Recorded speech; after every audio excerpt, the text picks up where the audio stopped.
안녕하십니까? 우리가 지난 시간까지는 상표법 제33조 1항 1호부터 6호까지 이렇게 설명을 드렸습니다. 오늘은 제7호에 대해서 설명드리겠습니다. 기타 식별력 없는 상표입니다. 상표법 제33조 1항 7호에서는 상표법 제33조 제1항 제1호부터 제6호까지 해당하는 상표 외에 수요자가 누구의 업무에 관련된 상품을 표시하는 것인가를 식별할 수 없는 상표, 즉 기타 식별력 없는 상표는 상표 등록을 받을 수 없다, 이렇게 규정되어 있습니다. 따라서 이것은 1호 내지 6호에 속하지 아니하는 상표라도 기타 식별 없는 상표는 등록을 배제시키기 위한 그러한 보충적인 규정이다 라고 보는 것이 판례이고 또 그렇게 해석을 하고 있습니다. 이 규정이 입법 취지는 다른 규정들과 마찬가지로 절충설입니다. 여기에 해당하는 것은 식별력이 없고 또 어느 특정인에게 독점시켜 사용토록 하는 것이 공익성의 견지에서 보아 바람직하지 않기 때문에 등록을 거절하는 것입니다. 그럼 이들에 대해서 또 자세히 한번 살펴보도록 하겠습니다. 첫째, 적용 요건으로서 첫째, 수요자가 누구의 업무에 관련된 상품을 표시하는 것인가를 식별할 수 없는 것을 말합니다. 그러니까 출처 표시로 인식되지 않거나 자유 사용이 필요한 일반인 슬로건, 구호 같은 거요. 광고 문안, 카피 문장 있죠? 광고 카피 문장, 키워드 슬로건이고, 인사말, 인칭대명사, 유행어, 이런 것이 되겠어요. 그래서 나중에 보이는 실제 있었던 사례를 봅시다. 일반적인 구호 등 식별력 없는 표정이라고 본 사례. 지정상품은 라벤더유, 스킨밀크 이런 거죠. 화장품이에요. 상표는 우린 소중하잖아요. 이렇게 출원하잖아요. 상표에 대해서 등록될 것 같죠? 슬로건이라 안 돼. 옛날에 또 이런 사건이 있었어요. 인류를 아름답게, 사회를 아름답게. 아모레 퍼시픽 슬로건이잖아요. 이것도 원래 식별력이 없는 거다. 이렇게 해가지고 등록을 안 해줬어요. 그 다음에 또 여기 박물관 경영 관련해서 believe it or not, 믿거나 말거나 이런 것도 등록을 안 해줬어요. 이런 것처럼 슬로건 이런 건 등록을 안 해줍니다. 원래. 또 인사말 이런 것도 안 해주고요.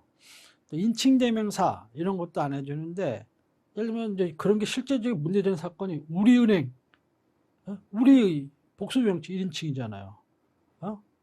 그러니까 그런 경우에 이제 이것이 등록이 되느냐 안 되느냐 이런 많은 문제가 있고요.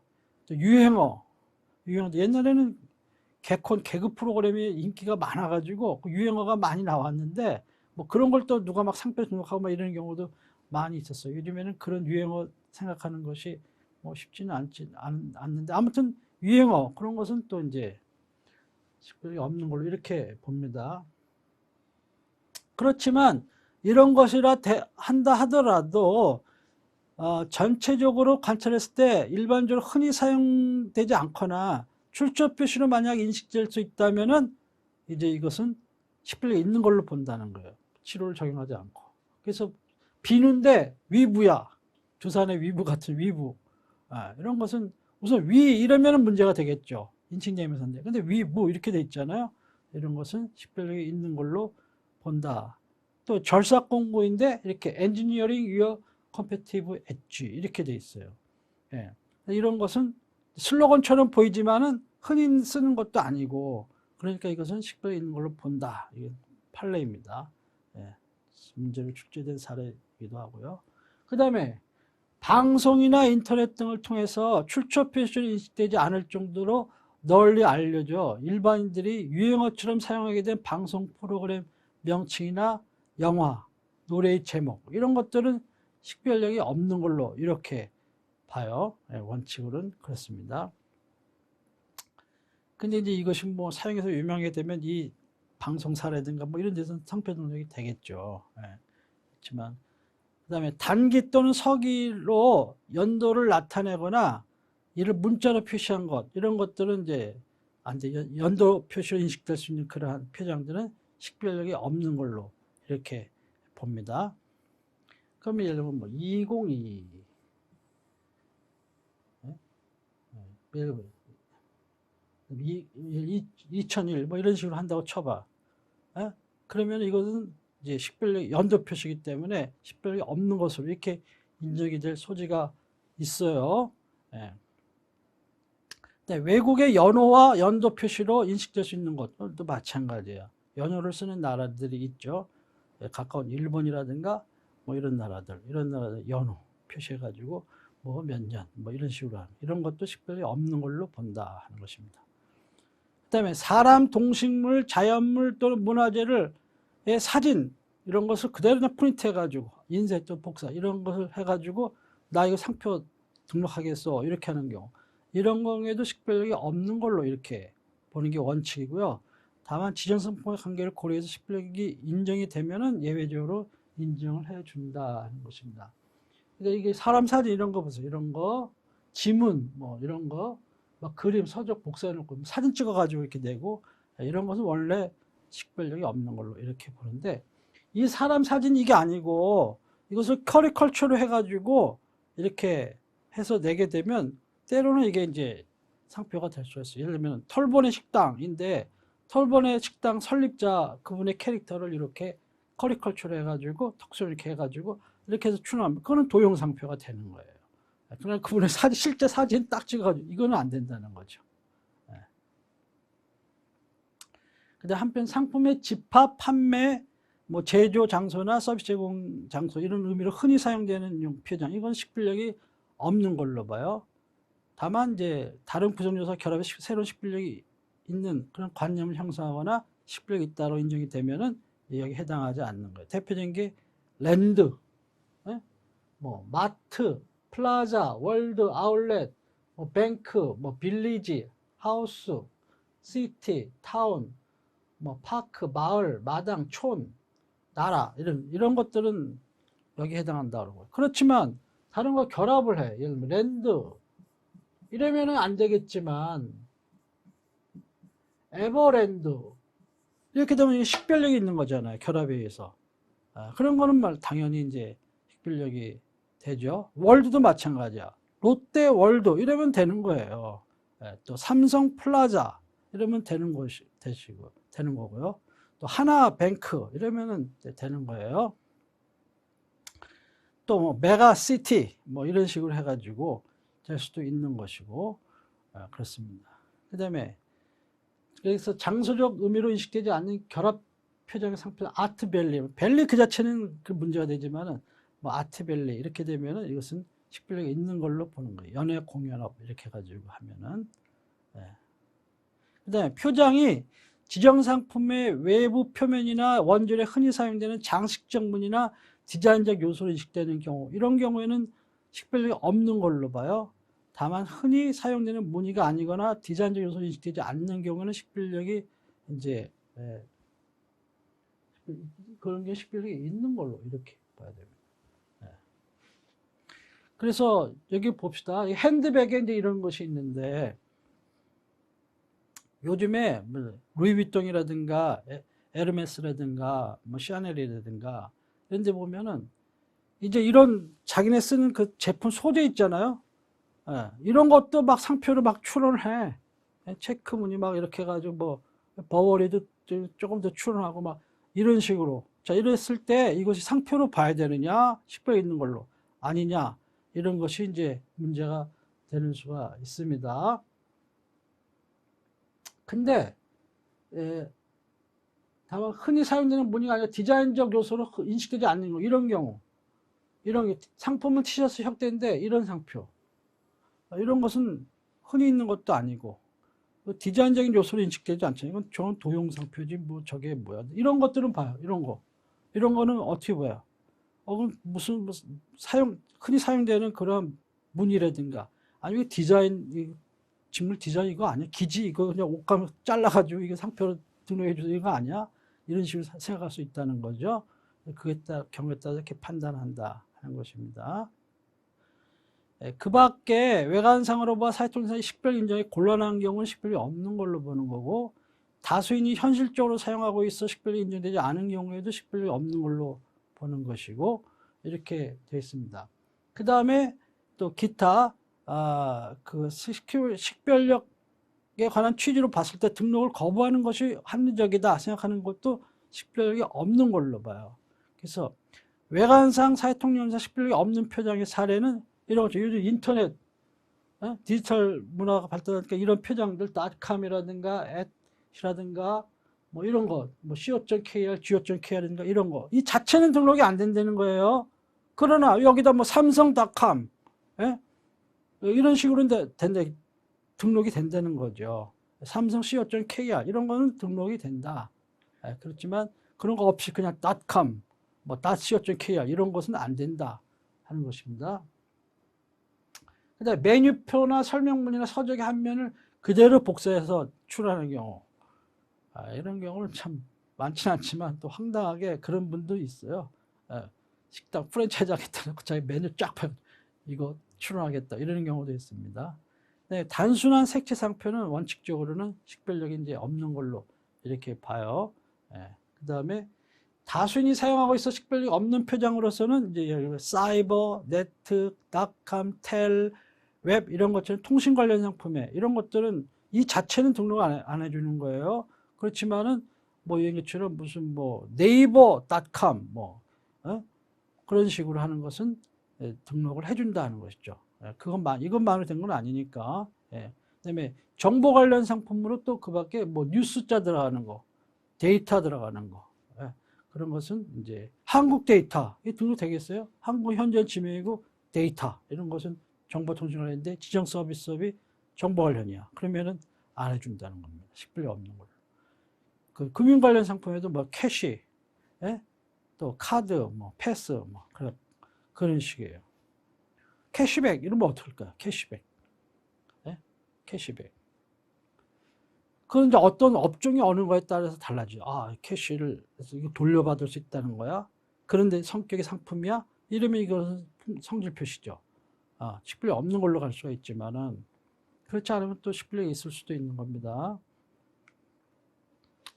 두 번째는 이제 공익상 특정인에게 독점시키는 것이 적합하지 않다고 이제 인정이 되는 거예요. 국가나 공공 분야에 사용되는 용어, 공공 분야에서 또 여러 분야에서 필수적으로 사용돼야만 하는 용어, 이런 것들은 이제 공공성이 높고 경업자의 자유 필요성이 그런 것을 규제할 필요성이 높은 경우를 말합니다.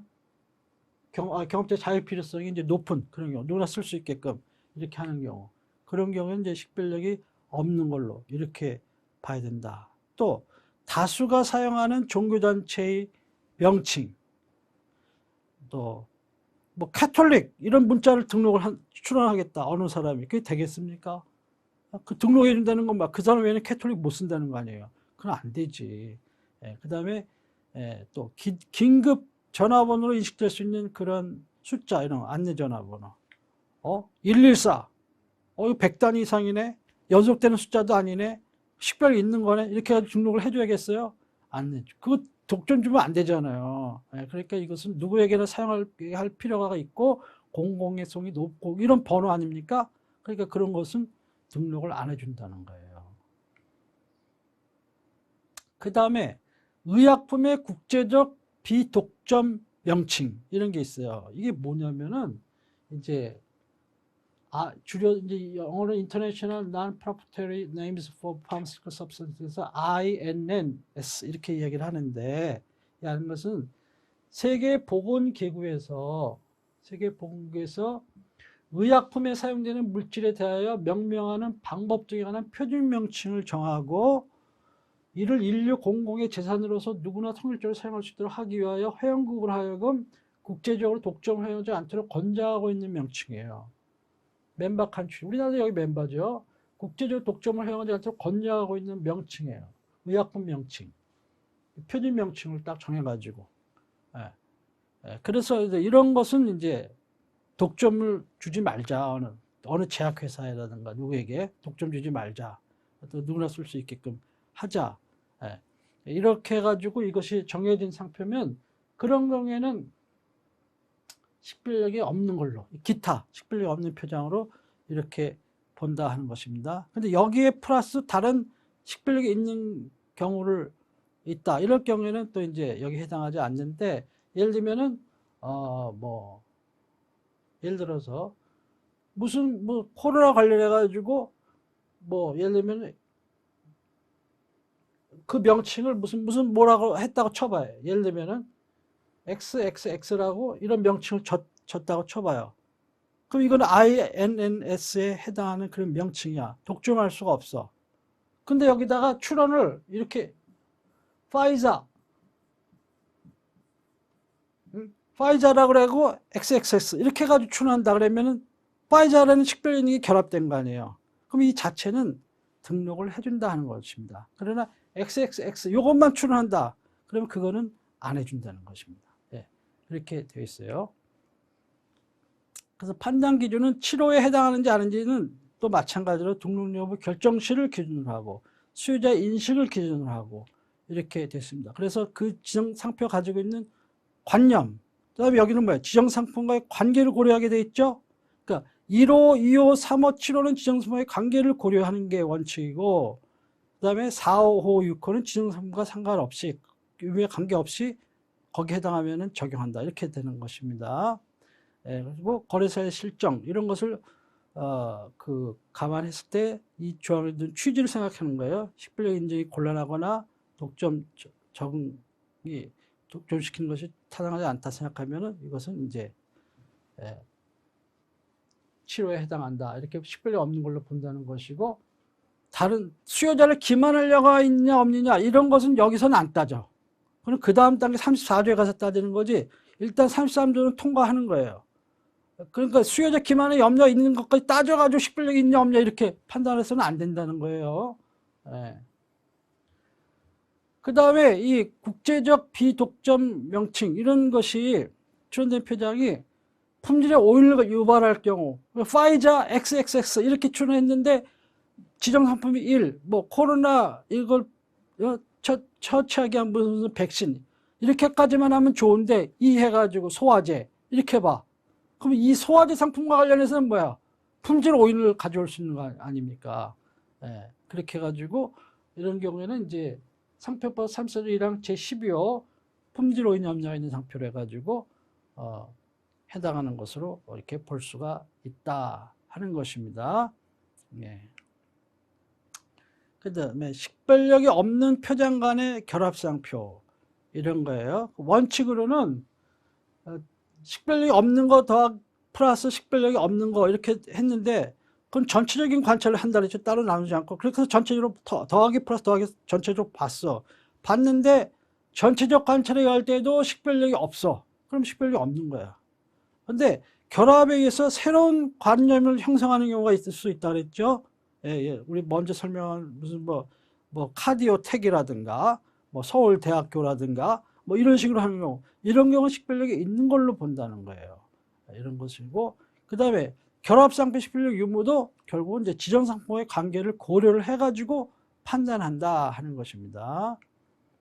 근데 위반 효과는 마찬가지, 거절 이유 해당하고, 무효 사유 해당하고, 제척기간 없고, 또 어떤 것이 식별력이 있다 해서 인정이 됐다 하더라도 사용에 서 식별력을 잃어버릴 수가 있어. 그러면 후발적 무효사유에 해당하고, 또 무효신결 확정되면 수요자가 누연멸 관련 상품을 표시한 것을 식별할 수 없는 그런 해당하게 된 때에 소멸되고, 그걸 특정할 수 없으면은 그 무효심판 청구 사실 내용이 상표 공부에 공시된 때 소멸되고 이렇게 돼 있습니다.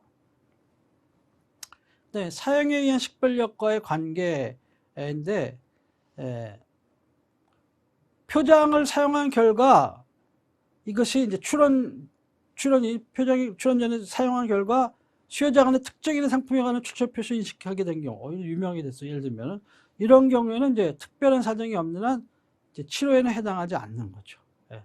그래서 등록받는데 지장이 없고, 근데 문제는 사용한 식별력 조항이 이제 33조 다음에 기회에 달을 2항이거든요.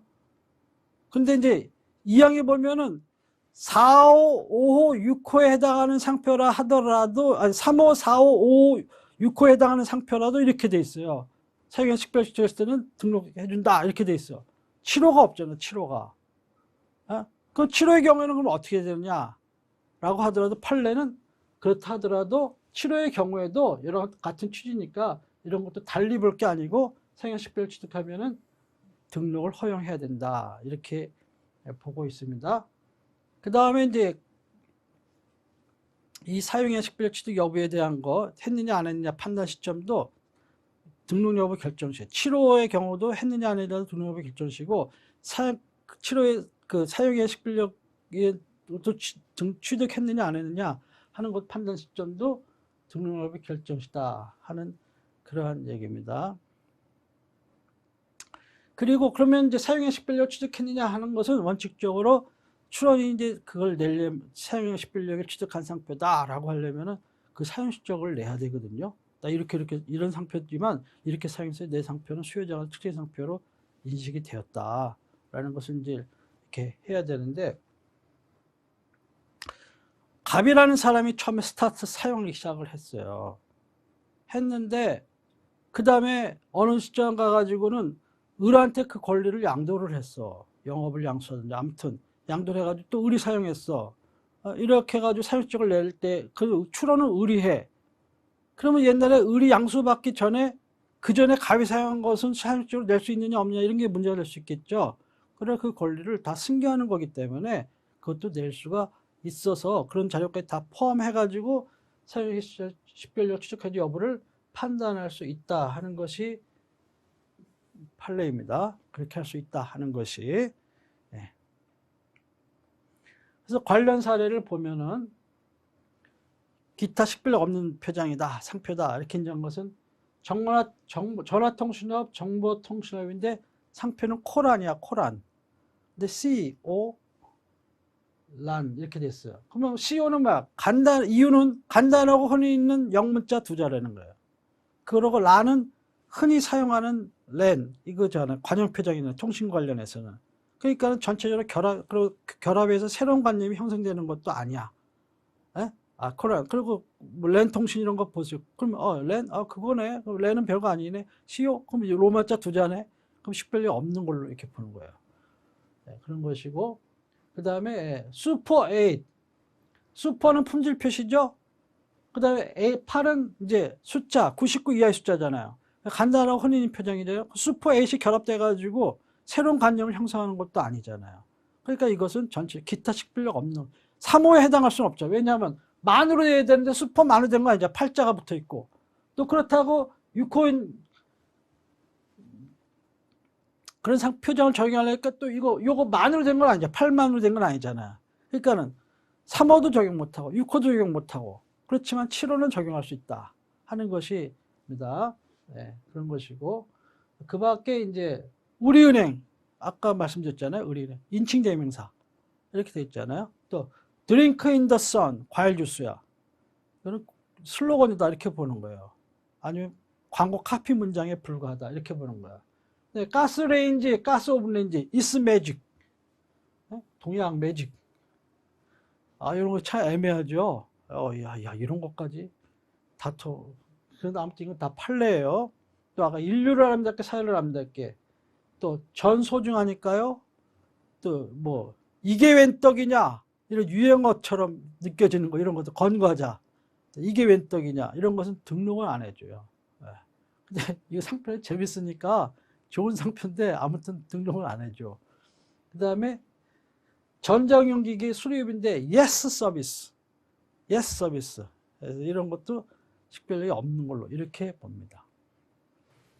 예, 그리고 이제 부인한 사례로서는 엔지니어링 유학 컴피티티브 에지 아까 했죠. 이런 것은 이제 슬로건처럼 보인다 하더라도 이건 식별력이 있는 걸로 봐야 된다는 것이고 그 다음에 건물 분양업, 부동산 감정업 등 관련해서 21세기 사건, 21st century 사건 이런 거에 있어서는 이것은 연도 표시는 아니잖아요. 21세기가. 그렇기 때문에 이것은 식별력이 있는 걸로 봐야 된다 하는 것이고 또 허니버터 아몬드 사건에서 이 도안화된 부분 이것이 출처 표시로 기능하고 있어서 식별력을 인정해 줘야 된다 하는 것이 또 판례예요. 예, 그렇게 되는 것이고, 그 다음에 또 레스토랑 관련해서 1번지 이런 게 있지 않습니까? 1번지 이것은 뭐 1, 2, 3 이렇게 되는 것도 아니고 또 first, second, third 또 제1, 제2, 제3 이런 식으로 되지가 않지 않습니까? 그 1번지 이런 것은 식별력이 있는 것으로 보아야 한다 하는 것이 판례다 하는 것입니다. 그 밖의 사례들은 이제 교재를 많이 자주 이렇게 참조를 하시면 되겠습니다. 자, 지금까지는 이제 상표법 제33조에 규정하고 있는 33조 1항에 규정하는 1호부터 7호까지를 쭉 설명을 드렸는데, 그 밖에 심사 기준에 보면 파리조약과의 관계에 대해서 언급을 하고 있어요. 여기서 잠깐 설명을 드리겠습니다. 공업소유권 보호를 위한 파리조약 6조 제1항에 보면은 상표의 출원과 등록 조건은 각 동맹국에서 그 국내법에 따라 정한다 이렇게 됐어요. 그러니까 이것도 일종의 상표 등록의 원칙의 하나다 이렇게 할 수가 있습니다. 그래가지고 또 상표법 제6조 제1항 A호 뭐 조문수를 외우는 건 그렇게 중요한 게 아니에요. 내용만 잘 기억하시면 됩니다. 본국에서 정당하게 등록된 상표는 타 동맹국에 있어서 그대로 출원이 받아들여지고 보호된다 이렇게 돼 있어요. 그럼 이 나라 등록되면 저 나라 자동이 등록돼야 되는 거야? 그건 아니에요. 조건이 있어요. 본조에 명시된 유보를 따를 것을 조건으로 이런 조항 내용이 들어가 있어요. 여기 보면 예. 그러면 이 본조에서 명시된 유보된 것을 따를 조건으로 하는 것이 뭘 얘기하는 거냐에 대해서는 이거는 어떤 출원하는 상표가 등록을 해줄 건지 말 건지 하는 조건을 두죠. 등록 요건. 그래서 각국이 알아서 법률 작업법으로 이렇게 정해가지고 할 수 있다 이런 얘기예요. 예. 그래서 그 나라의 그 거래사 실정에 따라서 판단한다는 거예요. 우리나라도 그렇게 해서 33조 정하고 있고, 뭐 또 34조 정하고 있고, 여러 가지 등록 요건들을 정하고 있죠. 그렇게 해서 판단을 한다 하는 것입니다. 그래서 외국 파리조약 당사국이 어느 나라에 등록됐다고 해서 자동으로 등록되는 게 아니고 그 나라에 식별력이 있느냐 없느냐 하는 것은 각국의 법제나 거래사 실정을 고려해가지고 독자적으로 판단해야 한다 하는 것이 판례입니다. 독자적으로. 지금 뭐 그렇게까지 앞에 우리가 설명된 내용이나 판례를 보면 다 그렇게 해야 된다라고 하지 않았습니까? 그런 것은 이 파리조약에 있는 내용하고도 일치가 되는 내용이다. 그래서 자바 사건에서 이제 이런 판시가 나왔던 건데, 자바 사건에 보면은 미국에서는 이게 등록이 됐어요. 현지한 지명으로 안 본 거지. 근데 우리나라에서 자바 하면은 인도네시아의 어느 특정 지역, 그래서 현지한 지명이다. 이래가지고 등록을 거절을 했어요. 예. 그래서 이런 것처럼 각국이 독자적으로 식별력이 있는지 여부는 독자적인 법제에 의해서 거래사 실정을 고려해가지고 판단한다 하는 그러한 것입니다. 예, 오늘 감사합니다.